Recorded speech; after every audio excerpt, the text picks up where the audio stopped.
tous et bienvenue sur cette nouvelle émission de Booster de Destinée. Comme vous le savez encore, cette plateforme est tout simplement une plateforme sur laquelle on reçoit des invités, des personnes qui par leurs témoignages, leur expérience, leur personnalité sont des éléments, des gens qui vont pouvoir nous booster tout simplement par leurs témoignages et par ceux qui vont partager. Aujourd'hui, nous sommes avec Julia. Santé Julia. En tout cas, nous sommes vraiment contents de vous recevoir. Alors vous qui nous regardez, n'hésitez pas à partager cette émission car c'est réellement une occasion pour vous de bénir un proche, une proche, de bénir vos familles. Aujourd'hui, on a une invitée de marque. On a avec nous la prophétesse de Dieu, la servante Prisca Lolenga. Bienvenue Prisca. On peut l'applaudir, je pense qu'on peut l'applaudir. Bienvenue Prisca. On est vraiment très honorés de vous recevoir aujourd'hui sur ce plateau. C'est vraiment un honneur et une grâce pour nous. Et on veut juste savoir qui vous êtes en quelques mots, peut-être pour les personnes qui nous suivent, qui vous connaissent peut-être pas, mais je pense qu'ils sont très rares. Mais en tout cas, en quelques mots, qui êtes-vous, prophétesse Prisca? Bonsoir à tous, shalom, que Dieu vous bénisse. Je m'appelle Priscilla, j'habite en Belgique, je suis servante de Dieu. Et ensemble avec NMN Productions, nous sommes les responsables de la boîte de médias Publivoice.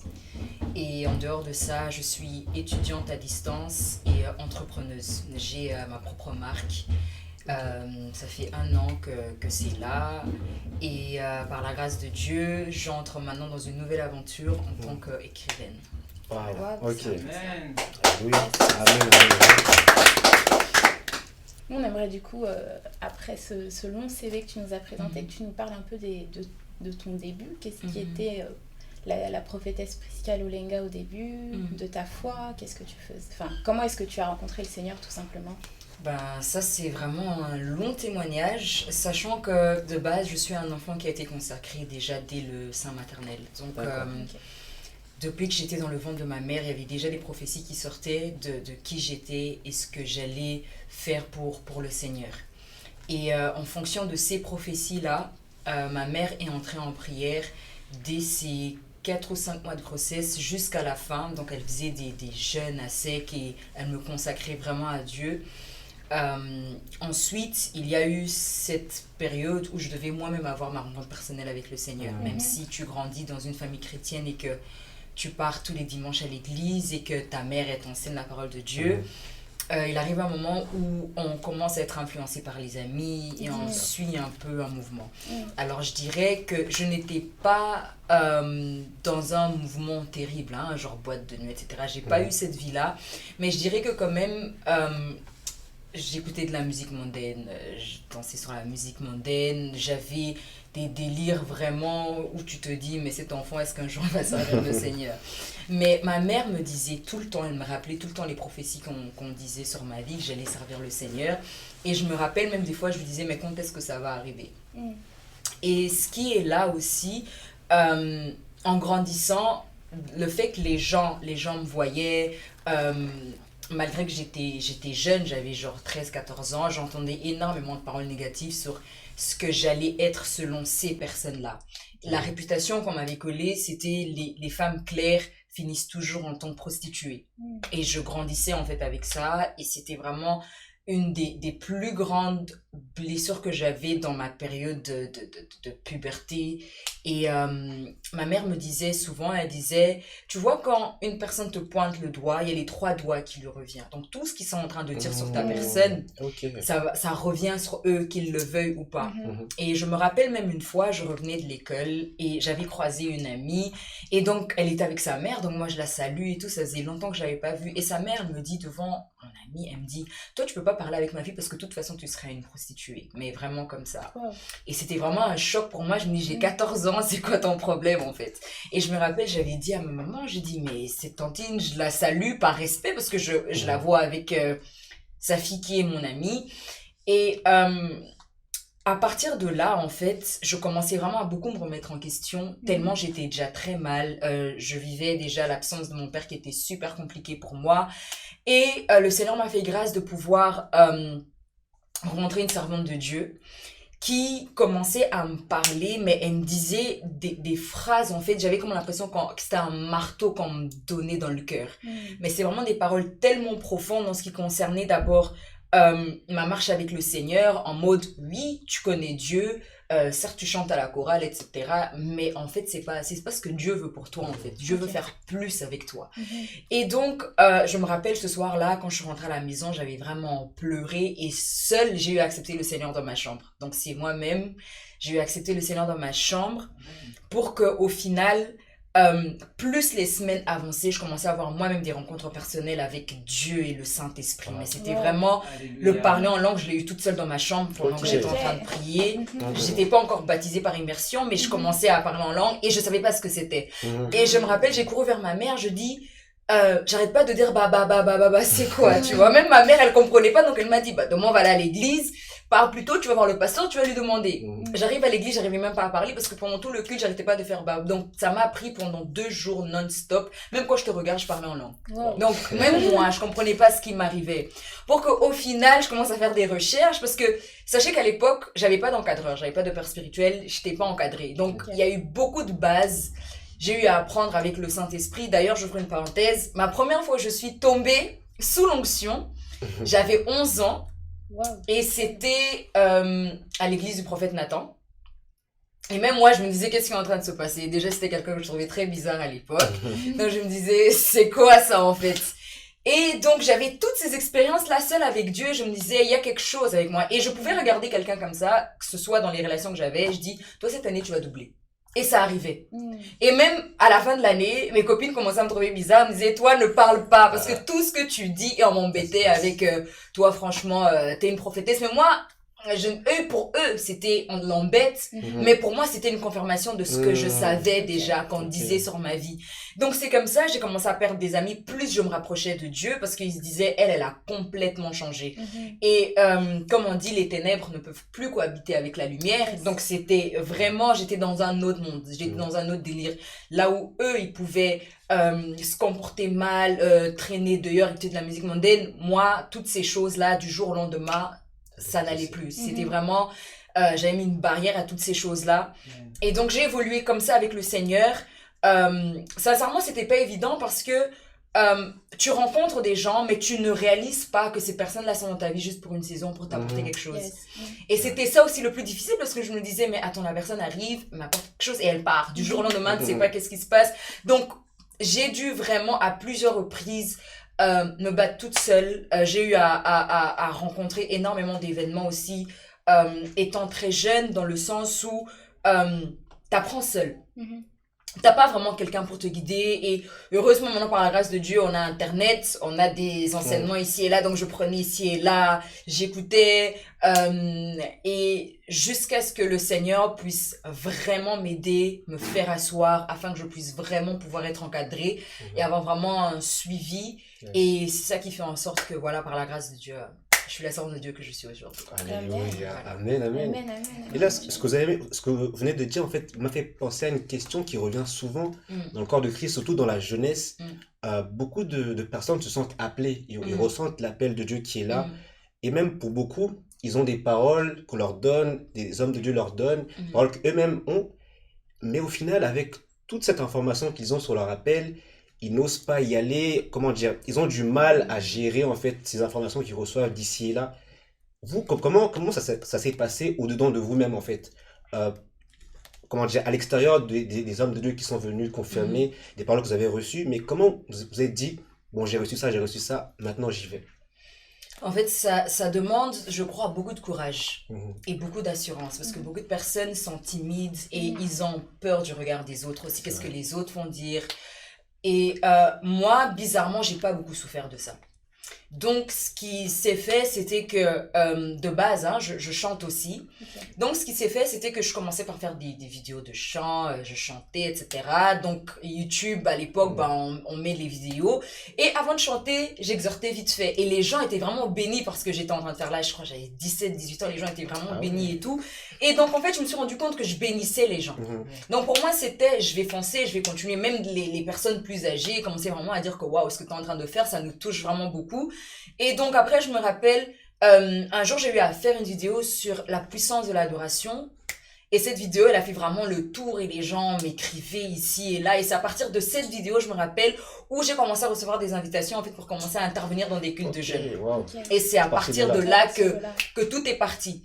Et je trouve en fait qu'en tant que jeune, quand tu reçois l'appel de Dieu, la Bible dit que Dieu ne nous a pas donné un esprit de timidité, mais un esprit de force. Amen. Il faut vraiment avoir le courage et surtout ne pas se focaliser sur ce que les gens vont dire. Parce qu'il y a certaines personnes, ils ont peur en fonction de leur passé, des erreurs qu'ils ont eu à commettre dans le passé, de ce que les gens ils savent, des étiquettes qu'ils ont reçues. Parce que les gens nous donnent des étiquettes, mais Dieu nous donne une identité. Donc c'est sur ça vraiment que tu dois être focalisé, que je ne suis pas ce que les gens ont dit que je suis. Et même s'ils me connaissent par rapport à mon passé, Dieu n'est plus dans mon passé. Dieu m'a déjà pardonné et j'utilise mon témoignage, mon passé sale là, comme témoignage, comme histoire, afin d'aider beaucoup de jeunes qui se retrouvent peut-être dans la même situation que moi. Et c'est vraiment le conseil que je donne à beaucoup de jeunes, de pas du tout se limiter, de pas du tout avoir une certaine peur, mais de vraiment foncer en fait dans leur appel. Parce que beaucoup hésitent, beaucoup ont peur et ils se disent mais ça va se passer comment? Aussi ils ont peur de la persécution, mais que tu le veuilles ou pas, tu seras persécuté. Amen, ça, c'est Donc tôt ou tard, tu dois faire le choix d'entrer dans ton appel. C'est vraiment ça. C'est vraiment un saut Exactement. sans parachute, en fait. C'est par la foi, on y va. C'est par la foi, on y va. C'est vraiment par la foi. Yes. Du coup, on accepte l'appel, on y va sans avoir de timidité, mais on a notre côté professionnel. Tu nous as parlé un peu de ton côté un peu entrepreneurial, et si je comprends bien, tu es, parce que j'ai un peu suivi ce que tu faisais, tu es à la tête en fait de tout ce que tu entreprends. NMN, oui, et comment est-ce que tu allies les deux en fait? Est-ce que ça a toujours été facile parce que tu as eu les études et tu nous as parlé que du coup les amis se sont un peu éloignés. Comment est-ce que tu fais pour allier les deux, le côté la servante de Dieu Prisca Lolenga qui est dans son côté professionnel et le côté ministériel? J'ai vu qu'il y avait pas mal de liens dans tout ce que tu faisais, mais ça n'a peut-être pas toujours été le cas. Des fois, c'est pas évident, surtout pour les gens qui m'entourent. Là, je parle en dehors de ceux qui travaillent avec moi parce qu'il y a différentes casquettes. Tu vois, je suis la fille d'une personne, j'ai mes parents. Après, tu as ce côté, je suis servante de Dieu et ce côté où aussi j'entreprends. Donc, c'est ça, en fait, qui est des fois le plus compliqué pour que la personne qui est en face de moi sache qui est en train de me parler, en fait. Et même par rapport à ma mère. Donc, des fois, c'est en mode, c'est qui est en train de me parler. Au départ, elle avait du mal avec ça. Parce que avant je réagissais vraiment avec beaucoup d'autorité en tant que servante de Dieu et elle disait mais qu'est-ce qui se passe avec elle? Et puis elle voit un autre côté à moi où je suis beaucoup plus calme en mode sa fille, en mode son bébé à la maison et tout, et c'est elle qui a beaucoup eu du mal avec ça en tout cas, parce qu'elle disait au départ mais c'est quoi, pour que quelques temps plus tard elle puisse vraiment avoir cette capacité de pouvoir gérer toutes ces casquettes là que j'ai. Parce qu'au départ c'était pas évident, quand je vous dis quelque chose elle disait c'est sûrement ma fille qui est en train de parler, mais non, là c'était la servante de Dieu, et puis elle fait quelque chose et elle se cogne, après elle dit mais je dois commencer à faire attention à ce qu'elle est en train de me dire. Donc c'est beaucoup plus pour les gens qui m'entourent, surtout les gens de la famille, de pouvoir en fait différencier ces trois casquettes là que j'ai. Et pour le reste en fait moi-même c'est évident parce que c'est moi, parce qu'il y a d'autres personnes qui me disent oui il y a une différence entre Prisca et Priscilla. J'ai dit non. Par exemple, quelqu'un qui s'appelle, Papicho, et on l'appelle Papi. C'est la même personne, vous voyez. Donc, en ce qui me concerne, je vois pas du tout une différence entre toutes ces casquettes-là. C'est juste moi. Parce que même si j'entreprends, je reste une servante de Dieu. Parce qu'il y a une personne qui peut venir vers moi pour un marché, je peux lui donner une parole de connaissance, ça fait en sorte que la personne s'attache et achète mon produit. Vous voyez ce que je veux dire? Donc, dans tout ce que je fais, je demeure une servante de Dieu. C'est vraiment ça. Donc ça reste en fait la base. La base. Du coup, c'est le ministère, l'appel qui englobe tout. Exactement. En fait. Exactement. Parce que ça, je peux pas fuir. Ça, c'est vrai. Je suis, en fait, le premier but pour lequel moi j'ai été créée, sachant que je suis un enfant consacré à Dieu, et Dieu me l'a toujours appelé, peu importe ce que tu fais, le premier but pour lequel je t'ai envoyé sur terre, c'est pour me servir. T'es créé pour ça, en fait. Donc c'est une des choses que je ne peux pas négliger. Peu importe ce que je fais, ça, c'est ce qui englobe le ministère. C'est vraiment ça. Et vous venez de dire une parole qui m'a percuté. Tu ne peux pas fuir l'appel, en fait, le ministère. Et c'est vrai que, en tout cas, moi, personnellement, il y a beaucoup de temps où j'ai voulu fuir ça. Et je me suis rendu compte que tout ce que je voulais faire, que ce soit études, que ce soit mes projets, que ce soit même au niveau des relations, et bah, au final, c'est comme s'il n'y avait pas de socle solide et ça finissait par s'écrouler, en fait. Vous savez, il y a quelques jours, j'ai vu des filles avec qui j'ai étudié en secondaire. Et l'option qu'elles ont fait à l'université, c'était vraiment ce que moi je voulais faire. Moi, dans ma tête, je voulais être hôtesse de l'air. Vraiment, je me préparais pour ça. J'ai fait des stages à l'aéroport. J'ai travaillé même à l'aéroport en tant qu'hôtesse, mais genre pas de l'air, mais ceux qui font les check-in, etc. Et je me suis rendu compte que dans tout ce que je faisais, Dieu a eu à toujours casser ça pour que je puisse le servir à 100%. Dieu permettait toujours quelque chose, tu te dis, mais en fait, Dieu, qu'est-ce qui se passe? Donc, tu as des rêves, tu as des envies de faire ta vie, en fait, mais il te rappelle toujours qu'en fait, non, tu peux pas fuir l'appel. L'appel est là. Donc, tu as un choix, en fait. Soit tu acceptes l'appel et tout se passe bien pour toi, soit tu l'acceptes pas et je te poursuis. Donc, j'ai préféré 1000 fois accepter moi-même. Ou sinon, parce que s'il me poursuit, j'allais dans les problèmes. Parce que là, il permet par exemple un accident, que tu n'arrives plus à marcher, et puis là, c'est encore... Non. Ça, j'ai dit, Dieu, ok, t'as gagné. J'arrête tout ce que je suis en train de faire. Et en regardant ça, je me suis dit, ah, waouh, j'aurais vraiment aimé aussi que moi aussi, je termine comme ça, et puis je commence mon travail, je me marie et je suis tranquille. Mais au final, quand je regarde ma vie à moi, c'est ça. Même des fois, j'arrive pas à suivre parce que je me dis, mais Dieu, qu'est-ce qui se passe? Ma vie aujourd'hui, c'est tout le temps en mode les pas de foi. Tu dois toujours agir avec des pas de foi. Toujours l'obéissance à la voix de Dieu parce que moins d'erreurs, en fait, toutes les personnes qui sont liées à l'onction de Dieu sur ta vie, eux aussi, en fait, tu les perturbes. Parce que tu n'es pas seulement consacré pour toi. Toutes les choses que tu fais, c'est pas pour toi. Mais toutes les personnes qui sont connectées à toi, eux aussi sont dans la même barque. Donc, en fait, c'est tout un poids que tu dois gérer au quotidien et c'est ça qui est le plus difficile. Amen, alléluia. J'espère que vous qui suivez, vous êtes vraiment attentifs aux paroles qui sont dites ici parce que je pense qu'ici, ce sont des paroles qui bénissent et qui nous délivrent peut-être de l'image qu'on peut avoir de la foi. On peut se dire, je viens à Jésus, ça va être tout beau, tout rose. Mais au final, c'est, comment dire, un choix qui nous suit toute la vie et qui détermine notre marche, en fait. On ne peut pas évangéliser en disant, viens à Jésus et il va te donner. C'est la mauvaise manière de pouvoir évangéliser. On ne vient pas à Jésus pour recevoir, mais pour être transformé. Amen. Parce qu'aujourd'hui, tu vas dire à un païen, viens à Jésus, il va te donner l'argent. Mais lui-même, il a des milliers de dollars dans son compte à banque. Il va te regarder, il va dire, mais sans Jésus, j'ai ça. C'est vrai. Vous voyez? Et donc aujourd'hui, on a une manière d'évangéliser. Viens à Jésus, on va te donner le mariage. Mais il y a des païens qui se marient. C'est pas besoin de Jésus.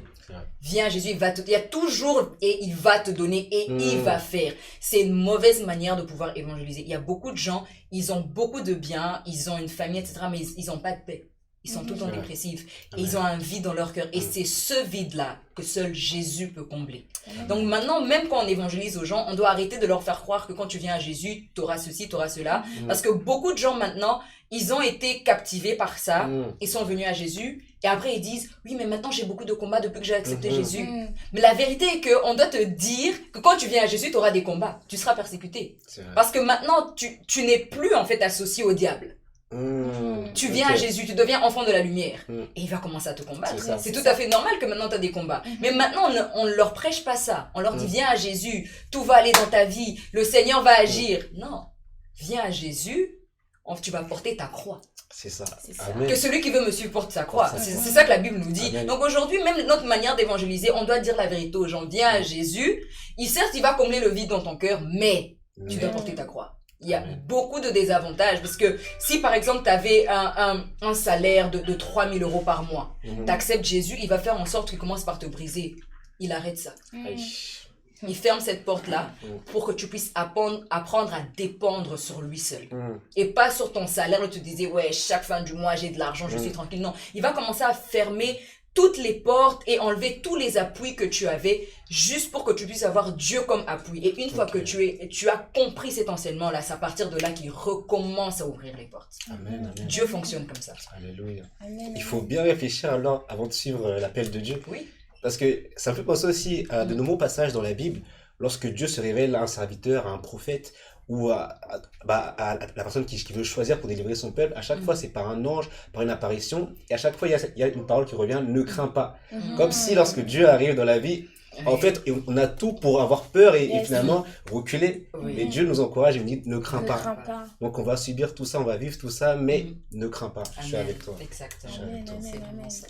Moi, il y avait un autre point aussi, parce que je vous ai suivi pas mal, je t'ai suivi pas mal, c'est la partie formation.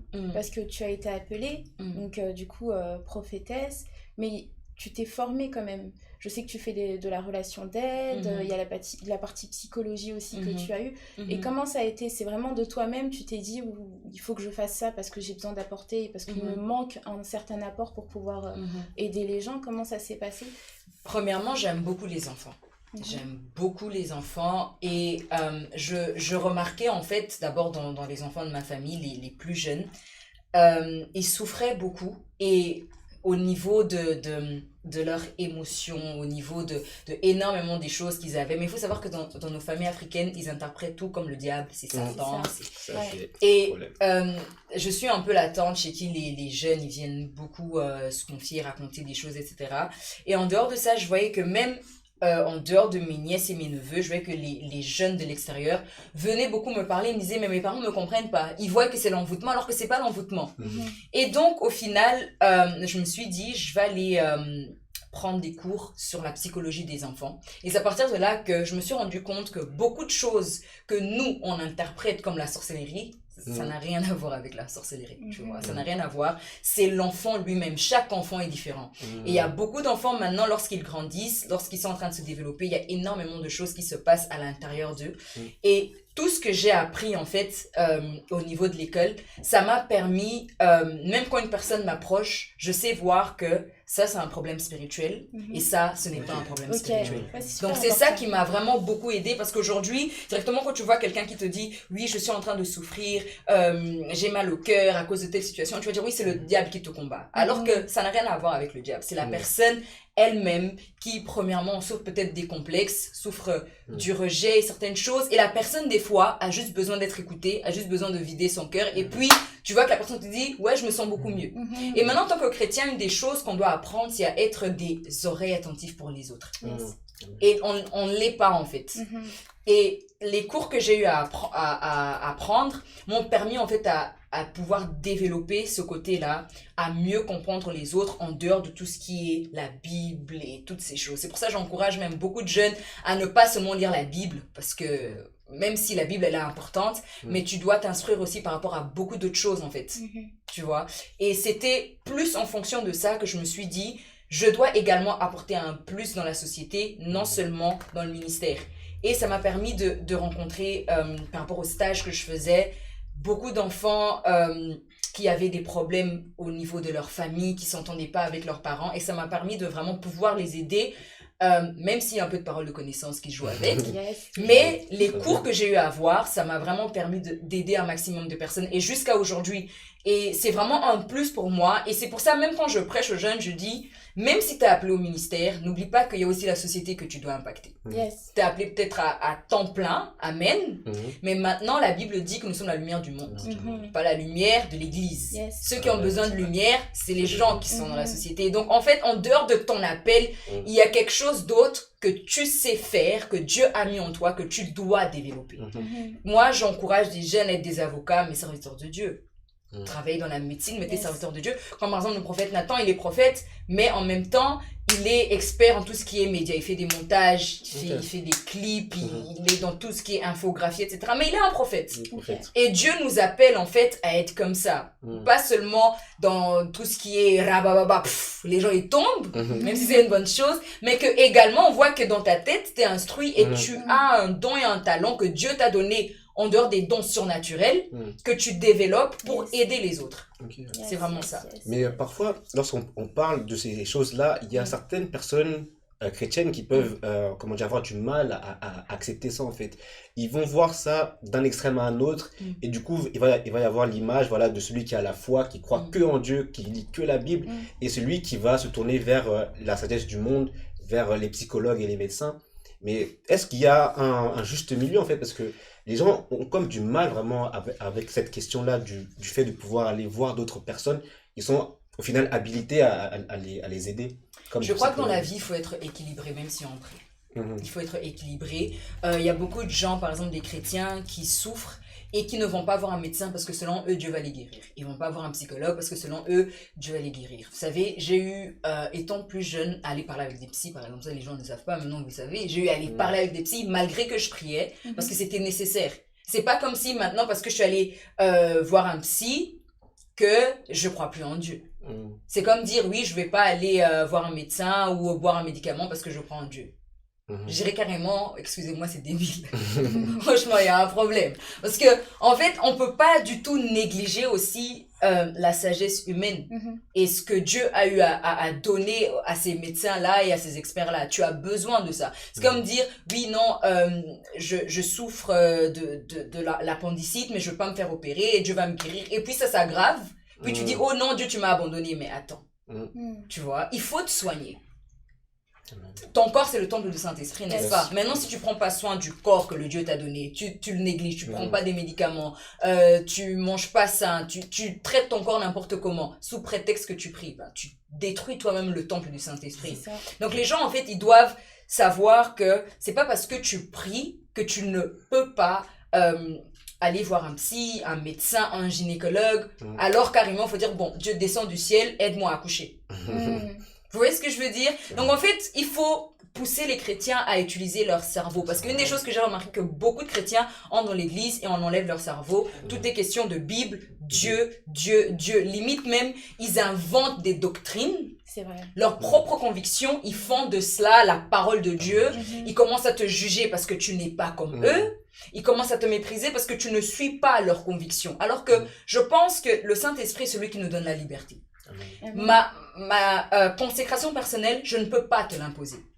Tu vois, un détail par exemple, l'année dernière, je le savais, Dieu m'a interdit de faire des mèches. Mais j'étais têtue, j'ai fait non, je vais essayer quand même, je vais faire des mèches. Ma mère m'avait prévenu, elle m'a fait, tu sais très bien que Dieu t'a interdit. J'ai fait non, je vais essayer.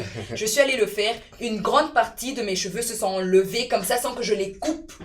Là, ça repousse, mais une grande partie, j'ai perdu mes cheveux. Et là, le Saint-Esprit m'a dit, je t'avais prévenu que tu ne peux pas. Et je me rappelle, après 2 jours, je les ai enlevés, j'étais en train de conduire. Et j'ai senti un poids sur ma tête que je n'arrive pas à décrire. J'ai appelé ma mère, j'ai dit, j'ai très mal à la tête. J'avais garé, elle m'a dit, rentre vite à la maison. J'ai fait, je peux pas rentrer à la maison. Parce que là, j'ai mal à la tête, j'arrive même pas à bien voir et tout, j'ai trop mal. Donc, j'ai attendu pendant 1 heure dans ma voiture. Au final, j'ai pris le courage, je suis rentrée à la maison, je lui ai dit, enlève mes mèches. Dès qu'elle a enlevé, j'ai arrêté d'avoir mal à la tête, mais au final, j'ai remarqué qu'une grande partie de mes cheveux se sont enlevés. Le Saint-Esprit m'a dit, mais ma fille, je t'avais prévenu, tu ne peux pas, parce que c'est ma consécration personnelle. Par exemple, les gens peuvent boire du panaché qui a 1% d'alcool. Moi, je ne peux pas. Mais elle peut. Maintenant, pourquoi je vais dire à tout le monde, arrêtez de boire le panaché, Dieu est contre. Arrêtez de voir les psys, Dieu est contre. Peut-être toi, Dieu t'a dit de ne pas aller voir des psys. Mais moi, il m'a dit que je peux aller voir les psys. Donc, en fait, chacun doit pouvoir être libre d'expérimenter Dieu tel qu'il est en train de l'expérimenter. Mais aujourd'hui, ce qu'on rencontre dans l'église, on rencontre beaucoup de gens qui aiment juger les autres, imposer les autres leur manière de vivre. Non, arrête de porter les pantalons. Mais c'est écrit où, en fait? En plus, quand ils disent, oui, les tenues d'hommes, etc. Raison pour laquelle je nous encourage vraiment à écouter seul le Saint-Esprit, en fait. Parce que même ton pasteur, il peut t'emmener dans l'erreur. Ton pasteur, il va te dire non, c'est rouge, alors que Dieu te dit non, c'est pas rouge, c'est jaune. Donc, en dehors de ce que ton pasteur te dit, toi-même, tu dois développer l'écoute à la voix de Dieu. Parce que ton pasteur, il a eu peut-être une conviction de la part de Dieu de ne pas faire certaines choses. Ça, c'est lui, mais il ne peut pas venir te l'imposer. Toi-même avec Dieu. C'est vraiment ça. Sens-toi libre avec Dieu. Amen. Du coup, dans 9 jours, il se passe quelque chose. Exactement. Il y a ton livre qui sort. Exactement. Est-ce que c'est le premier déjà? Oui, qui sort officiellement. Oui. Ok. Bah, félicitations. Merci beaucoup. Donc le titre du livre, c'est 6 clés qu'un leader doit avoir. Savoir. Exactement. Ok. Du coup, pourquoi ce thème? Parce qu'il y a 6 clés dans le livre. Parce qu'il y a 6 clés et parce que c'est un thème que le Seigneur m'avait donné en 2019. D'abord, c'était une prédication que j'ai eu à prêcher au Canada à une conférence sur le leadership où j'étais l'oratrice principale. Et c'est en fonction de ça, en fait, que le livre a été écrit parce qu'il avait vraiment béni beaucoup de gens, en fait, la prédication. Et je me rappelle, en sortant de la salle où j'avais prêché, j'avais dit à l'orateur qui m'avait invité, j'ai dit franchement, ça, je vais en faire un livre. Je ne savais pas quand est-ce que j'allais le commencer, mais pendant ces temps de confinement où j'étais en retrait, le Seigneur m'a donné feu vert de commencer à l'écrire et de pouvoir le sortir maintenant. Amen, cool. On a hâte de pouvoir commencer à le lire. Donc franchement, c'est vraiment cool, c'est vraiment cool. Donc du coup, tu as fait ce livre et j'ai vu aussi que tu avais des enfants spirituels. Exactement. C'est en lien avec ce livre, ça fait partie de ton côté leader avec le ministère. Avec le ministère. Avec le ministère. Ok. Et comment j'en ai qui sont là depuis 4 ans. Donc, Gloire à Dieu. Gloire à Big up. Dieu. Gloire à Dieu, gloire à Dieu. Et comment ça se passe? Comment est-ce que quand on est appelé prophétesse, comment est-ce que ça se passe? Comment est-ce qu'on fait pour avoir des enfants spirituels? Bon, je pense que la première des choses qu'il faut savoir, on n'est pas mère juste parce qu'on a l'onction. Ok, parce qu'il y a des autres qui se disent oui j'ai l'onction donc je suis apte. Donc c'est comme si en tant que femme, oui j'ai mes règles, je peux être maman alors que tu as 13 ans. Genre, c'est pas possible. Donc il faut avoir une certaine maturité. Ça demande beaucoup de maturité et c'est une responsabilité. Parce que ces jeunes-là, même ces adultes, parce qu'il y a aussi des adultes que j'encadre, reposent sur toi et ils comptent sur toi. Et ce qui s'est passé, c'était qu'il y avait des personnes qui m'approchaient en mode le Seigneur m'a parlé, j'ai eu un rêve et il m'a dit que tu es ma mère spirituelle, etc. Et moi, je ne comprenais pas. Je dis qu'est-ce qu'ils sont en train de me raconter en fait. Donc, au final, je pense que la première année où on commençait à parler de ça, j'ai refusé. J'ai refusé ça. Je disais, mais c'est quoi ça encore? Plus j'étais en train d'avancer avec Dieu, de grandir avec le Seigneur, c'est à partir de là que le Seigneur commençait à me dire, là, maintenant, tu es prête. Et j'ai vu aussi ce résultat-là de comment le Seigneur m'avait préparé à pouvoir avoir des gens sous mon aile parce que eux-mêmes, et par rapport à mes observations, par rapport à leur vie, on voyait un avant et un après. Okay. Et même certains d'entre eux, leurs parents même commençaient à me dire que oui, depuis que ma fille elle te côtoie, je vois vraiment un changement. Même s'il y a d'autres parents qui trouvent ça un peu bizarre, qui me trouvent chelou. Mais voilà, il y a quand même des parents qui témoignent. Et puis ce qui est difficile est que certains enfants s'attachent à toi, mais étant donné que leurs parents ne croient pas trop au ministère de la femme, ils leur... ils leur mettent des idées dans la tête, etc. Mais il y en a, malgré tout ça, ça fait des années qu'ils sont là. Et c'est là où je dis c'est vraiment Dieu. Parce qu'ils ont dit, nous, on a écouté Dieu. Et quoi qu'on dise, quoi qu'on fasse, d'autres subissent des rejets des amis, d'autres, on les juge pour un oui, pour un non, parce qu'ils me côtoient et ils sont avec moi. Et je me dis, tu dois pouvoir aussi gérer ça, en fait. Tout ce qu'ils te racontent. Parce que d'autres même sont influencés par des personnes que tu considères comme des amis dans le ministère, etc. Donc ça demande beaucoup de sagesse et de maturité, pour pas dire hypocrite, mais d'agir avec, comment je pourrais dire ça? Beaucoup de sagesse. Que même quand tu vois la personne et que tu sais que la personne cherche à influencer celui que t'encadres, tu dois toujours avoir une certaine attitude de servant de Dieu. Et donc ça demande beaucoup de choses. Ça demande beaucoup de choses. Et par la grâce de Dieu, ça marche. Par la grâce de Dieu, ça marche. C'est pas évident parce que des fois, tu as envie vraiment de péter des câbles parce que tu rencontres différentes personnes. Chacun a son caractère. Il y en a qui sont colériques. Il y en a qui s'énervent pour un oui, pour un non. Il y en a qui boudent. Il y en a qui sont encore des vrais bébés. Hein, big up.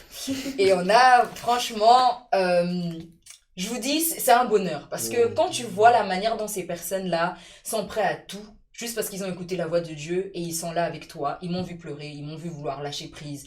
Ils m'ont vu dans énormément d'états et ils sont toujours là à soutenir la vision et à croire en ce que Dieu a mis en toi. Ils ont vu certaines erreurs, mais ils sont toujours là. Ils ont vu certains failles, ils sont toujours là. Parce qu'ils restent sur, on a écouté Dieu et on est là. Et c'est pour ça même quand quelqu'un m'approche et il me dit, oui, t'es ma mère spirituelle, je dis, qu'est-ce qui te prouve que je suis ta mère spirituelle? Parce qu'il y en a, ils viennent vers vous, parce qu'ils regardent, oh, il y a beaucoup de gens qui la suivent, donc on veut être là. C'est vrai. Et maintenant, il faut savoir voir cette différence-là en tant que serviteur de Dieu, de pas seulement accepter les gens juste pour les accepter, qu'on voit que tu as beaucoup d'enfants. Parce que c'est une responsabilité, tu dois les suivre. Parce que tu dois te sacrifier pour eux. Et même des fois, ils ont certains besoins qui n'ont rien à voir avec le spirituel. Tu vas pas dire, oui, on va prier, Dieu va faire. Tu es une mère. Qu'est-ce qu'une mère biologique fait? Quand un enfant vient et dit j'ai faim, elle va pas lui dire oui, on va prier. Vous voyez, donc en fait, tu remplaces entre guillemets le rôle en fait de leur mère biologique parce que d'autres, la plupart du temps, ils sont avec moi. Ils se confient chez moi, ils me disent des choses que leurs parents ne savent pas. Donc c'est toute une responsabilité. C'est pour ça même beaucoup de jeunes, ils sont là, ils se réveillent un matin, ils disent je suis père spirituel. Non. C'est pas parce que tu fais tomber les gens que tu as la maturité de pouvoir avoir des gens sous ton aile. C'est pas le fun pour juste dire je suis père spirituel, on va me donner des dîmes. C'est pas question de dîmes, c'est pas question des offrandes ou des honneurs sur les réseaux sociaux, c'est une responsabilité. C'est vraiment prendre un temps de laisser Dieu travailler en nous afin de pouvoir transmettre quelque chose à ceux qui sont à côté de toi. c'est vraiment ça. Ok. Du coup, les notions de leader et de père, mère spirituelle, c'est un peu des notions qui s'allient bien, non? Exactement. Pour être un leader, il faut être aussi, quelque part, être quelqu'un qui peut être parent pour des gens au-dessus, qui sont au-dessus de nous. Exactement, oui, parce que C'est ça. tu dois pouvoir voir en eux ce que eux-mêmes ils ne voient pas en eux. Ok. Dois pouvoir voir en eux des potentiels que eux ne voient pas en eux. Comme par exemple, là, il y a une de mes filles, c'est elle qui fait la plupart de mes flyers.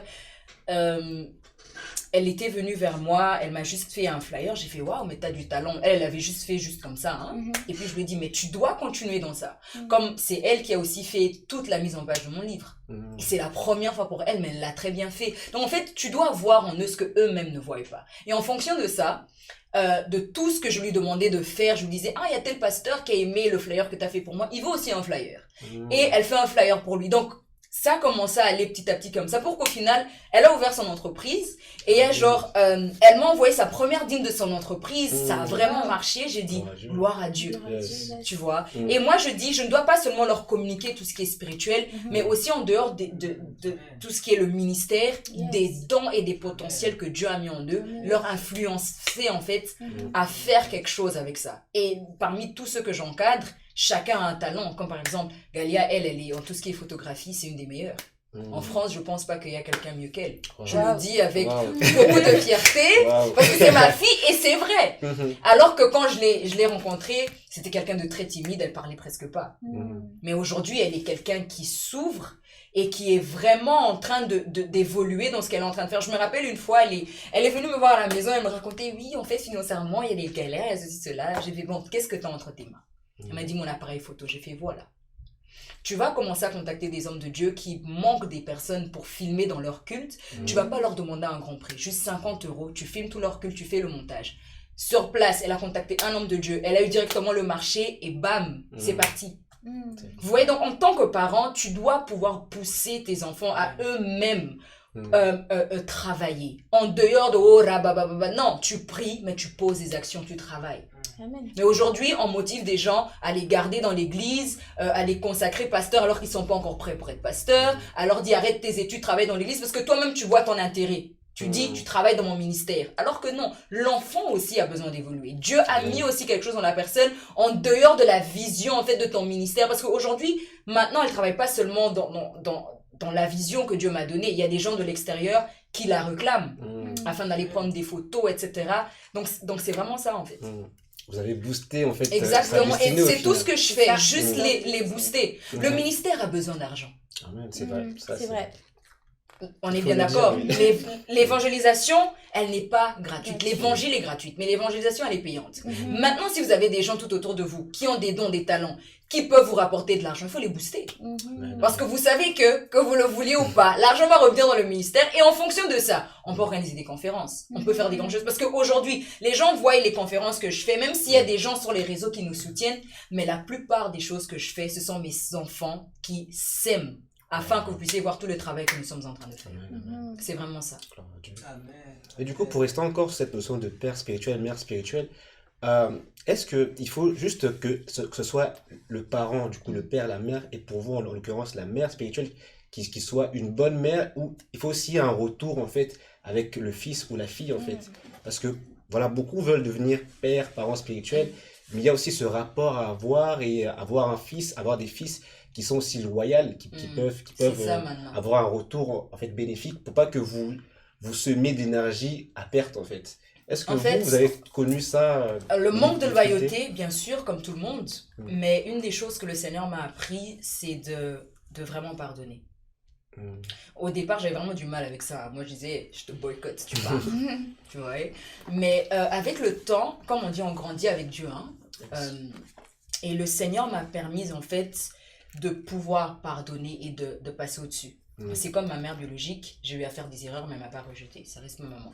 Ouais, je l'ai déçue plusieurs fois, mais elle ne m'a pas rejetée, ça reste ma maman. Elle ne va pas me dire, bon, tu prends tes affaires, tu dégages, c'est ma maman. Ouais, et une des choses que le Seigneur m'a appris, c'est de vraiment pardonner. Un enfant reste un enfant.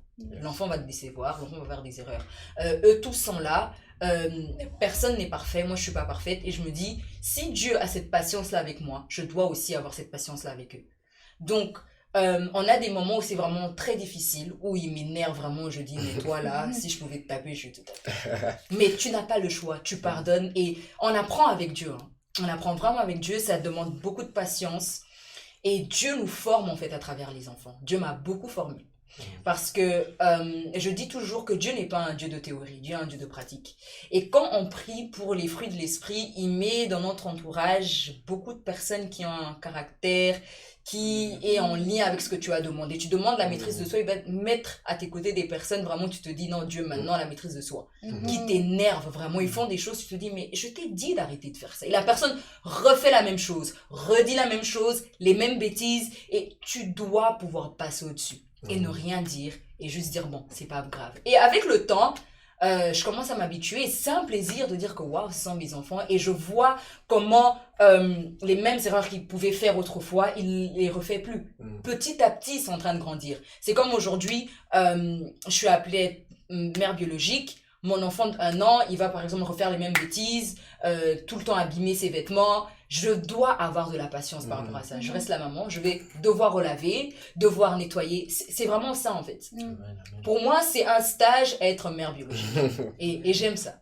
Ah, gloire à Dieu, gloire à Dieu. En tout cas, pour confirmer ce que vous dites, moi je connais une de vos filles, Ruth. Et je peux témoigner que j'ai pu voir un avant et après, en fait, votre relation. Du coup, je crois vraiment que vous faites le bon travail que Dieu vous a donné, en fait. Amen. Mais au-delà de la mère spirituelle, on vous connaît aussi en tant que prophétesse. Et c'est votre appel, votre ministère. Et c'est vrai qu'aujourd'hui, on entend beaucoup de choses par rapport à ce ministère prophétique. Des choses qui se disent là-bas, ici. Et parfois, il y a une contradiction, des confusions, et on ne sait plus vraiment quel est vraiment le ministère prophétique, quel est vraiment l'essence de ce ministère-là. Est-ce que c'est encore un ministère qui est actuel aujourd'hui, ou est-ce que c'est seulement une titrologie, des titres que les gens se donnent? Est-ce que vous pouvez nous éclaircir par rapport à ça? Je dirais que le ministère prophétique est toujours d'actualité. Hein. Tous les 5 ministères jusqu'à aujourd'hui sont toujours d'actualité. Maintenant, il ne faut pas mettre tout le monde dans le même sac. Ce n'est pas parce qu'il y a des faux qu'il n'y a plus des vrais. Vous voyez, il y a beaucoup d'abus dans le ministère prophétique et ça, on ne peut pas l'ignorer. Mais j'ose croire que dans ces temps de la fin, Dieu est en train de nous surprendre dans le sens où il y a beaucoup qui, aimaient prendre la gloire en ce qui concerne les prophéties. Et Dieu est en train vraiment de les calmer. On a eu beaucoup de personnes qui criaient « le coronavirus va s'arrêter tel mois, telle date ». Ceci, cela, on n'a pas vu ça. On vit toujours dans cette pandémie. Donc, en fait, ce qui se passe là, c'est que Dieu nous apprend, surtout en tant que prophète, même si tu es la bouche autorisée de Dieu, à uniquement parler quand Dieu te demande de parler. Amen. C'est vraiment ça. Parce qu'aujourd'hui, ceux qui sont appelés au ministère prophétique, ils ont comme l'impression qu'ils ont droit à tout. Ils ont droit de parler, etc. Alors que je trouve qu'un prophète est une personne qui n'est pas bavard. Parce que même Dieu n'est pas bavard. Il y a des gens aujourd'hui, dès qu'ils reçoivent une révélation, ils viennent sur les réseaux sociaux. Dieu m'a dit. Alors que beaucoup de choses que Dieu nous dit, c'est pas pour être exposé sur les réseaux sociaux. Vous voyez? Et maintenant, ce qu'on vit, c'est ça. On a eu des gens qui nous ont dit le coronavirus, c'est venu à cause de telle chose. Et d'autres personnes qui nous ont dit non, le coronavirus est venu à cause de telle chose. Donc en fait, je me rappelle, j'étais entre plusieurs lives et même moi, j'étais perdue parce que nous tous, on cherchait à écouter la voix de Dieu. À un moment donné, j'ai fermé, j'ai dit, je vais aller prier. Parce que, attends, on va pas écouter les hommes. L'autre qui nous dit, oui, le coronavirus, à cause de l'homosexualité, qu'ils ont validé les mariages, etc. Et j'étais en train de regarder le live, je disais, oh, amen. L'autre qui dit, non, le coronavirus est venu dans le monde parce que les gens n'aiment plus Dieu. Donc, en fait, là, j'étais en mode, j'ai dit, mais homosexualité, les gens n'aiment plus Dieu. En fait, qui dit la vérité, en fait? Et une des choses que on devait apprendre par rapport à cette pandémie, c'est de surtout rester calme et dire, Seigneur, c'est toi qui es en train de faire les choses. Nous, on va juste s'humilier devant toi, se repentir sérieusement. Et puis voilà, tu vois. Mais aujourd'hui, on a comme l'impression que chacun est en train de venir en mode « je chasse le coronavirus ». T'es qui pour chasser le coronavirus? Vous voyez ce que je veux dire? Donc, ce qu'on rencontre aujourd'hui dans tout ce qui est le ministère prophétique, on a des gens qui s'appellent... comment dire, je vais pas citer les prénoms qui se donnent, parce que j'ai pas envie après qu'on me mette dans la sauce, mais je dirais, il y a des gens qui se collent des titres, qui sentent que c'est eux, quoi. Et je dirais que toutes ces choses-là, on doit arrêter. On doit vraiment arrêter et on doit présenter le ministère prophétique autrement. C'est surtout ça, parce que aujourd'hui il y a beaucoup d'abus, il y a beaucoup de Dieu m'a dit alors que c'est les sentiments qui parlent. Il y a beaucoup de Dieu m'a révélé alors que ça n'a rien à voir avec une révélation de Dieu. C'est juste tes sentiments qui sont en train de parler. Raison pour laquelle avant de dire Dieu m'a dit, il faut vraiment être sûr que Dieu t'a réellement dit. Il n'y a pas de mal en tant que prophète à dire j'ai une pensée ou j'ai la conviction que. C'est pas empêché. Même moi je le dis que j'ai la conviction que c'est ça. Je suis pas obligée de dire Dieu m'a dit alors que Dieu ne m'a rien dit. Parce que en dehors de prophète, on est aussi des humains et on peut aussi avoir une certaine pensée, une certaine conviction.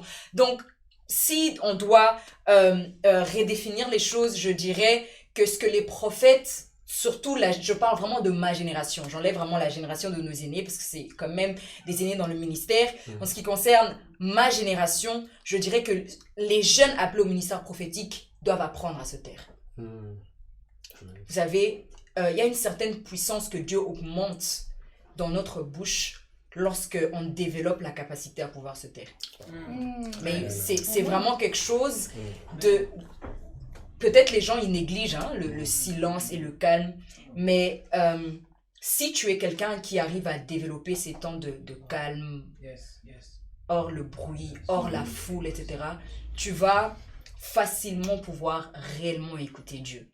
Et même les choses que Dieu va te dire, ça n'a rien à voir avec ce que tu es en train de voir des prédications. Oh, je vois ton cœur est blessé. Oui, mon cœur est blessé, mais pourquoi mon cœur est blessé? Parce qu'aujourd'hui, on peut prophétiser sur ta vie, mais c'est superficiel. Mais maintenant, si tu es quelqu'un qui développe l'écoute à la voix de Dieu, tu parles peu, t'écoutes beaucoup Dieu, tu vas voir que même des choses que les gens ne savent pas, tu vas savoir. Il va commencer à te dire des choses concernant ta vie que lorsque tu avais 3 ans. Le prophète qui grandit à maturité, c'est celui qui devient calme et silencieux. Exactement. C'est vraiment quelqu'un qui accepte de se faire enseigner par Dieu lui-même et par la personne que Dieu a mis devant lui. Par exemple, Élisée était suivi par, était encadré par Élie. On voit tout ce Élie lui dit à plusieurs reprises, reste ici, moi je vais à Jéricho. Elle dit non, je te suis partout. Tu dois être quelqu'un en fait qui suit ton autorité spirituelle, qui écoute ton autorité spirituelle. C'est ça qui va réellement t'aider. Mais aujourd'hui, on a beaucoup de jeunes qui se disent, j'ai besoin de personne, je me fais seul. Je suis mon propre pilier. T'es pas ton propre pilier. Tu as besoin de Dieu. Tu as besoin de quelqu'un que Dieu a placé devant toi. Moi, je vous parle parce que aujourd'hui, par la grâce de Dieu, j'ai un ange de l'Éternel que Dieu a placé devant moi. Et plus je l'écoute, moi-même, je vois les résultats de Dieu dans ma vie. Il y a beaucoup de gens qui témoignent. Waouh, on voit un changement, on voit l'évolution, etc. C'est pas par moi-même. C'est pas le Saint-Esprit lui-même qui est en train de faire des choses. Non, il a placé quelqu'un devant moi afin que je l'écoute pour que cela puisse apporter un plus dans ce que Dieu m'a demandé de faire. C'est vraiment ça.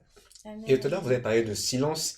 Et c'est vrai qu'en parlant de silence, sur les réseaux, on vous a vu un peu disparaître, être absente. En tout cas, moi, je vous suis sur Instagram. Et il m'est arrivé par moment de me retrouver ici. Je me dis, mais je l'unfollow ou c'est quoi? Je la vois nulle part, en fait. Et du coup, en fait, j'avais des questions par rapport en fait, à ce silence-là, à cette absence. Est-ce que c'était des mauvaises raisons qui vous ont poussé à quitter Instagram? Peut-être des choses que les gens disent sur vous, sur les réseaux? Ou c'était vraiment, comment dire, un choix personnel, comme vous le dites ici maintenant, que c'est par le silence aussi que Dieu vous apprend à écouter sa voix? Disons que moi, j'étais partie pour 40 jours. Je me disais, pendant 40 jours, je vais me déconnecter de tout, je vais aller prier. Et arrivé là-bas, je pense que le 20e jour, si je ne me trompe pas, c'est là où Dieu me dit, tu restes encore en prière. Donc moi, je me dis, ok, peut-être ça va prendre encore 1 mois. Non. Plus les mois passaient, plus il me disait, tu ne sors pas de là. Et ça a fait en sorte que pendant 9 mois, j'étais en prière. Pendant 9 mois. Et je me suis rendu compte que ce que j'ai appris en dehors des réseaux sociaux, en dehors de la foule, parce que Dieu me disait clairement, pendant toute cette pandémie, pendant le confinement, pardon, toi, tu ne prêches pas. Tu ne fais pas de live. Wow. Et je recevais la pression de mes abonnés. Fais un live. On veut t'écouter. Fais un live. Maintenant, c'est là où on voit où tu peux vraiment prouver à Dieu que tu as l'obéissance, en fait. Parce que tu as la pression. Être suivi par beaucoup de gens, c'est tout à fait normal que les gens te cherchent. En mode, comment ça, tout le monde fait des lives? Toi, tu ne prêches pas, nous, on est là, nous, on te suit. Et Dieu me disait, tu ne réponds à aucune invitation, parce que je recevais des invitations des hommes de Dieu, viens intervenir sur nos plateformes, sur Zoom, etc. Et Dieu me disait, tu ne parles pas, tu ne dis rien du tout. En plus, il y a même d'autres personnes qui pensaient que j'allais mal, donc qui m'envoyaient jusqu'à des mails, commenter ici et là pour savoir comment tout se passait pour moi. Mais moi, j'étais en prière. Et pour rien au monde, je pourrais échanger ces temps que j'ai eu avec Dieu pendant ces 9 mois. J'ai beaucoup appris. Beaucoup appris que je dis, si j'étais restée sur les réseaux sociaux, j'allais pas apprendre tout ça. Ça m'a permis de me retrouver seule avec Dieu et de permettre à Dieu de travailler davantage dans mon cœur, dans ma vie et d'apprendre surtout que le ministère n'a rien à voir avec tout ce que nous sommes en train de voir aujourd'hui. Vous savez, quand j'ai commencé et que j'avais toutes les manifestations du Saint-Esprit pendant mes conférences, vous avez eu à voir des vidéos sur moi, je me disais, oh waouh, c'est bien. Mais quand je suis entrée en prière, je me disais, ça c'est rien en fait. Ça, c'est pas le ministère. Tout ce que tu es en train de faire là, c'est pas ça qui va donner la longévité dans ton ministère. Et j'ai commencé à apprendre énormément de choses que je peux malheureusement pas dire ici. Le Saint-Esprit ne me permet pas. J'ai appris tellement de choses. Peut-être je vous le dirai hors caméra. Les privilégiés. J'ai appris des choses qui sont pour moi des clés pour la longévité dans le ministère. Et c'est pour ça que j'encourage ma génération que lorsque Dieu te demande de mettre pause, mets pause. Lorsque Dieu te dit ne parle pas, ne parle pas. Parce que même la Bible dit que l'obéissance vaut mieux que le sacrifice. Donc ce que je nous encourage à faire, c'est de vraiment obéir à la voix de Dieu. Il ne faut pas te dire, oh les abonnés, les gens ne vont plus me suivre. Même si les gens ne vont plus te suivre. Il faut savoir que tant que tu as obéi à la voix de Dieu, il y aura un impact tôt ou tard. Amen. C'est vraiment ça. Plus tu vas obéir à la voix de Dieu, plus Dieu va commencer à augmenter l'onction de Dieu dans ta vie. Des fois, c'est même pas des longues prières, juste l'obéissance. C'est vraiment ça. Et du coup, ton rapport avec les réseaux sociaux ont changé aujourd'hui. On vous a vu que vous avez fait le retour quand même sur les réseaux. Vous avez signalé d'autres retours, mais on sent qu'il y a une nouvelle approche, une nouvelle démarche en fait qui est là. Et bien que vous êtes là, on vous sent quand même assez inaccessible. Plus comme avant. Plus comme avant en fait. Bon, parce que je trouve qu'avant, pour le dire sincèrement, je donnais des bâtons aux gens pour m'attaquer. Parce que moi-même, pour vous dire la vérité, je ne réalisais vraiment pas que les gens me suivaient comme ça. Bon, sincèrement. Moi, je me disais, bon, j'ai beaucoup d'abonnés, je fais ma vie, je peux poster des snaps avec ma famille, m'amuser, etc. Mais au final, je me suis rendu compte que, et là, donc tout ce que je poste, les gens ils capturent. Parce qu'on m'a ressorti des choses que j'ai eu à poster en 2016, on me les a sorties en 2019, par exemple. Et je m'étais dit, waouh! Donc les gens te suivent.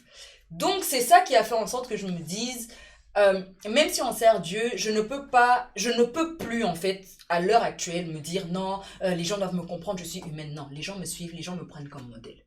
Je ne peux plus être une occasion de chute pour les gens. Parce que ce n'est pas seulement des gens matures spirituellement qui me suivent, même ceux qui sont nouveaux dans la foi me suivent. Donc je dois en tout temps être un exemple pour eux et tout ce que je dis, tout ce que je fais doit les édifier. C'est vraiment ça. Donc, je peux plus partager des trucs que je trouvais drôles. Même si vous allez dire, mais oui, mais voilà, tu fais ce que tu veux, c'est ta page. Oui, c'est ma page, mais je suis servante de Dieu. Donc, même si quelque chose je trouve drôle, je vais regarder toute seule, je vais rigoler toute seule. Et puis, voilà, je peux plus me permettre de me comporter n'importe comment parce qu'il y a toutes ces personnes-là qui me suivent et qui comptent sur moi. C'est vraiment ça. Le ministère, c'est pas rien, c'est pas des blagues en fait. C'est pas des blagues. T'as plus de liberté, tu vis plus pour toi, tu vis pour les autres, que tu le veuilles ou pas. Parce que toutes les personnes qui sont connectées à ton onction, tu n'es pas seulement consacré pour toi-même, comme je l'ai dit. Même pour eux, tu es consacré. Donc si toi tu te comportes mal, ça les affecte automatiquement. Donc quand ils voient des choses contre toi, ça les affecte. Donc je préfère 1000 fois qu'on m'attaque que je n'ai rien fait, qu'on m'attaque parce que j'ai donné des bâtons. Vous voyez, c'est vraiment ça. Aujourd'hui, je me suis rendu compte qu'en fait, certaines choses qu'on pouvait dire ou faire, c'était parce que même si on les a ressorties en 2019, mais en 2016, je l'ai dites, je l'ai fait. Et je peux pas commencer à dire à ces gens-là, mais oui, pourquoi vous ressortez des anciens trucs? Parce que là, même s'ils ont encore des choses, ils peuvent le ressortir encore maintenant. Et je vais dire, pas grave, tu vois, j'assume, c'est ma responsabilité. Maintenant, s'il y a des gens qui sont choqués, bah, qu'ils soient choqués, je peux pas changer ça. Et j'ai aussi dit, je ne peux pas demander pardon pour des choses qui se sont faites en 2015, 2016, alors que je n'étais pas la servante de Dieu que je suis aujourd'hui. Mais il y en a, ils s'amusent à ressortir ça. À une période, je calculais ça et je disais, oui, mais ça date, etc. Mais maintenant, je me suis dit, ça, c'est tout un nouveau départ. Et le reste, franchement, je suis plus là-bas. Et donc, c'est maintenant à moi de me tenir correctement, à partir de maintenant. Il y a toute un comportement qu'on doit adopter quand on veut vraiment être sérieux dans l'appel de Dieu. T'as pas droit à l'erreur. Et ça, je pense Tu que c'est n'as une pas partie droit plus à difficile l'erreur. pour nous, Même déjà. si on dit oui, tu restes humaine avant tout, oui, mais tu n'as pas droit à l'erreur. Parce que tu auras des comptes à rendre à Dieu. Si à cause de moi, quelqu'un arrête de prier, j'aurai des problèmes avec Dieu. Surtout si je me suis mal comportée, j'aurai des problèmes avec Dieu. Raison pour laquelle aujourd'hui, même quand je vois, je préfère 1000 fois bloquer quelqu'un qui m'harcèle et qui m'énerve vraiment que répondre et on capture ça et on m'attaque en fonction de ça. Donc je cherche vraiment un moyen d'avoir la paix avec tout le monde en fait, mais quand je vois que c'est l'harcèlement, j'ai le droit de bloquer. Ça, c'est même pas écrit dans la Bible, tu n'as pas le droit. Donc j'ai le droit de bloquer, j'ai le droit de supprimer les commentaires, etc. Mais moi-même commencer à répondre, entrer dans les débats, c'est tout ce que j'évite à partir de maintenant. Parce que je me dis, les gens nous regardent. Il y en a ceux qui vont pas liker, qui ne vont pas réagir, mais qui ont capturé et qui ont vu. C'est vraiment ça. Et du coup, avec tout ça, tout ce qui s'est passé et comment vous avez grandi, quelle est votre place maintenant, votre rôle en tant que femme, surtout dans le monde d'aujourd'hui, dans le ministère, et même au-delà du ministère, juste le fait qu'une femme soit à la tête de toutes ces entreprises, de toutes ces activités, est-ce que ça ne pose pas un problème par rapport au regard des gens? Je sais que vous ne considérez plus ça, mais est-ce qu'il n'y a pas comme des freins qui sont là au devant de vous? Oui et non, il y a beaucoup de gens qui comprennent ça, qui trouvent ça normal, mais on voit aussi des personnes qui trouvent que la femme ne peut pas faire ce genre de choses. La femme ne peut pas être mise en avant, la femme doit être mise en arrière, la femme est faite pour juste avoir des enfants, s'occuper de la maison, et l'homme, il est appelé à être exposé. Donc c'est plus avec cette catégorie des gens avec qui j'ai du mal, parce que quand on regarde la Bible, on voit qu'il y a des femmes qui ont eu à impacter. Amen. Vous voyez, Dieu peut utiliser la femme. Quand quelqu'un est en train de se noyer, la personne ne va pas se demander c'est qui vient me sauver, c'est une femme ou c'est un homme. La personne a juste besoin d'être sauvée, vous voyez. Donc nous, en fait, on est là pour ce type de personnes, des personnes qui se noient, on vient aider la personne. Parce que le Saint-Esprit n'a pas de sexe. Vous voyez ce que je veux dire? Alléluia. Donc, je trouve en tant que femme, on a un rôle important à jouer. Parce qu'on nous a beaucoup utilisés jusqu'à aujourd'hui comme des objets. Les femmes aujourd'hui, quand tu vois une publicité même de parfum, c'est la femme qu'on expose nue. Même pour des bêtes trucs, tu vois qu'on nous utilise en fait comme marchandise, on nous expose ici et là. Et je trouve que notre génération a une différence à apporter, à montrer que on est belle, mais on peut utiliser cette beauté pour la gloire de Dieu. Amen. Tu peux gagner un frère à Christ juste parce que tu es belle. Par exemple, une des choses que j'aimais faire, c'était je vois quelqu'un qui me drague dans la rue, je donnais l'adresse de l'église. C'est des choses que tu peux faire. Vous voyez? Donc, on a beaucoup une sale réputation en tant que femme, que oui, les filles faciles, les nanani, nanana. Mais je trouve que quand tu acceptes Christ, tu as quelque chose de plus à apporter. Et tu n'es pas seulement destiné à croiser les bras, mais à servir le Seigneur. Même si c'est hors les projecteurs, tu as quelque chose de plus à apporter en tant que femme. Et je trouve que tout le monde doit accepter cela. Amen. C'est pas seulement les hommes, même les femmes. les femmes. Maintenant, le danger dans tout ça aussi, nous les femmes, quand t'es déjà exposée comme ça et tout, tu penses que t'as pas besoin d'un homme. Et beaucoup de femmes maintenant luttent pour ça. Elles sont en mode non, c'est quoi le féminisme? Voilà. Moi, je suis contre ça. Tu vois, parce que l'homme est le chef de la femme. Et c'est là où j'ai vraiment un débat avec certaines femmes. Je dis non. C'est pas parce que tu es exposé plus que ton mari que cela veut dire que tu es au-dessus de ton mari. Parce que la Bible nous dit que l'homme est le chef de la femme. Donc aujourd'hui, malgré que je prêche, si mon mari me dit là-bas tu ne pars pas prêcher, je ne vais pas aller prêcher. Même si c'est le prophète Yann. Salut prophète. Je ne vais pas aller prêcher. Parce que c'est mon mari, il est le chef de la femme. Et peu importe le contrat qui se présente devant moi, si mon mari me dit ça, tu ne signes pas, là tu pars pas, ça tu ne fais pas, je fais pas. Ça n'a rien à voir avec « Oh, j'ai désobéi à la voix de Dieu ». Non, parce que lui, c'est mon chef. Son chef à lui, c'est Dieu. Du coup, c'est une suite logique. Oui, c'est logique. Donc, si à cause de lui, moi, j'ai désobéi à la voix de Dieu, c'est lui qui aura un problème avec Dieu, pas moi. Ok.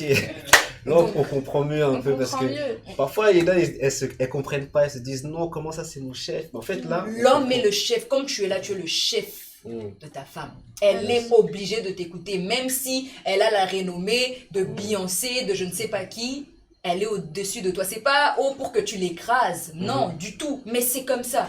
En fait, tout ce que toi tu dis, qu'elle le veuille ou pas, elle est obligée de le suivre. Et maintenant, il y a beaucoup de femmes qui ont du mal avec la soumission, surtout les femmes. Aujourd'hui, elles disent oui, non, nous, on n'est pas dans la génération de ferme le cœur. Donc, ferme le cœur, nous, tout ça, on n'accepte pas. Maintenant, ce type de femme, je ne peux pas m'entendre avec. Parce que on doit redéfinir les choses restant bibliques. Qu'est-ce que la Bible dit? Dieu parle de la soumission, n'est-ce pas? Même si ton mari, il est je ne sais pas quoi, t'es obligé d'être soumise. C'est pour ça qu'il faut bien choisir son mari. Exactement. Ça n'a rien à voir. En fait, la soumission, hein, sincèrement, en tant que jeune femme, ça n'a rien à voir avec être esclave de ton homme. C'est biblique ce que tu es en train de faire.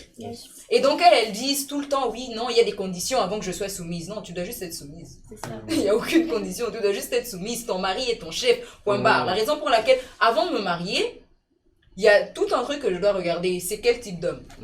Est-ce que c'est un homme qui accepte le ministère de la femme et qui accepte ce que je fais? Sinon, je ne me marie pas avec toi. Si oui, on peut évoluer ensemble. Mais tant que tu n'acceptes pas mon ministère, je ne peux pas me marier avec un homme comme ça. Parce qu'il y a des hommes, en fait, après, il y a des hommes qui acceptent une femme qui est exposée, il y a des hommes qui n'acceptent pas une femme qui est exposée. Maintenant, en tant qu'homme, si tu n'aimes pas une femme qui est exposée, ne va pas vers une femme qui est exposée pour lui dire « cache-toi ». Cache-toi, c'est vrai. Non.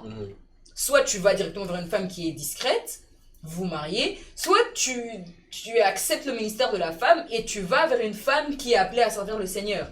Donc c'est ça aussi que les gens ils aiment faire. Tu sais toi-même que tu n'aimes pas une femme qui est exposée, tu la trouves belle, elle te plaît, etc. Ne va pas vers elle, même si elle a tous tes critères, va vers une qui ne fait pas les mêmes choses qu'elle. Parce qu'aujourd'hui, moi, je ne vais pas sacrifier mon ministère pour un mariage. Jamais je peux le faire. Et tous les âmes qui sont censées être bénies à travers moi, je fais quoi avec eux? Exactement. Je me rappelle une fois, il y avait un homme qui voulait se marier avec moi et il me dit « Mais tous tes enfants spirituels, là, tu vas faire quoi avec eux ?» Et je l'ai regardé, je lui ai dit « Mais what's the point en fait? Moi, tu m'acceptes avec tous ces enfants-là. On dirait t'épouser une femme qui a déjà des enfants biologiques. Eux tous, ils viennent avec. Il n'y a personne qui va rester en fait. C'est vraiment ça. Amen, amen. Amen, gloire à Dieu. Franchement, on est bénis ici sur ce plateau.